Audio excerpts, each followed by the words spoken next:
কাৰণে সমতল ওলাইছোঁ তাইক ন্যায় বিচাৰি কেনে আমি ন্যায় বিচাৰিছোঁ ৰাইজৰ ওচৰত গোটেই বিজনীবাসী ৰাইজৰ ওচৰত ন্যায় বিচাৰিছোঁ ছোৱালীজনী আমাৰ ন্যায় পাব লাগে যিহেতু তাই ইমান ডাঙৰ এটা পদক্ষেপ লৈছে কিবা এটা ভিতৰত নিশ্চয় ৰহস্য আছে এই ৰহস্য তদন্ত হ'ব লাগে সোনকালে আৰু ল'ৰাটোক সোনকালে এৰেষ্ট কৰিব লাগে শাস্তি দিব লাগে আমি সেইখিনি ৰাইজে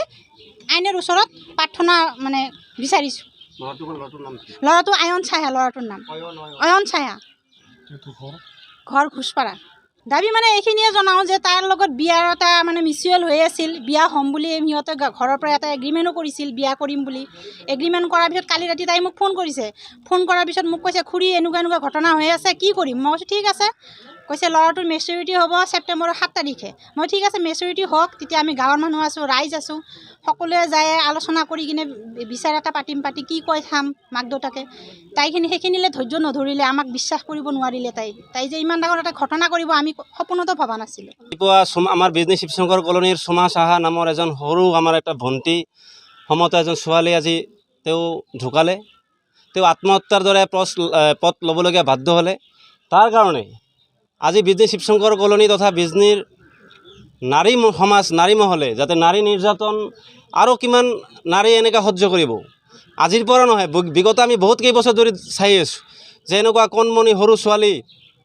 আগন্তুক দিনত যাতে কোনো বেলেগ ছোৱালীৰ ওপৰত এনেকুৱা পাখণ্ড কাম কোনোবাই কৰিব নোৱাৰে তাৰ কাৰণে আমাৰ আজি এই সমদল ওলোৱা মানে আমি মৌন সমদল ওলাইছোঁ আৰু ইয়াৰ মাজতে লগতে আমি ধন্যবাদ দিম আমাৰ বিজনী SDPO ছাৰক লগতে OC ছাৰ আমাক যথেষ্ট কোঅপাৰেট কৰিছে আৰু প্ৰশাসনক আজি আমি বিজনী শিৱশংকৰ কলনী মহিলা সমাজ তথা বিজনী মহিলা সমাজ হিচাপে প্ৰশাসনক আমি দাবী কৰিছোঁ অতি শীঘ্ৰে এই নয়ন সাহা যি কালপিত অয়ন সাহা বুলি যি কালপিত ইয়াক ধৰি কঠোৰছে কঠোৰতম শাস্তি ইয়াক দিব লাগে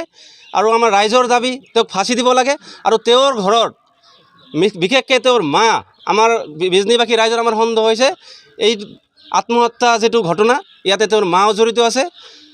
প্ৰশাসনে ভালকৈ তদন্ত কৰি যাতে উচিত শাস্তি বিহে তাৰে আমি আজি দাবী জনাইছোঁ আপুনি বিচৰা বাতৰি পাব কেৱল নিউজ 18 এপত নিউজ 18 এপ ডাউনলোড কৰিবলৈ স্কেন কৰক এই QR কোড গুগল প্লে ষ্টৰতো পাব এই নিউজ 18 এপ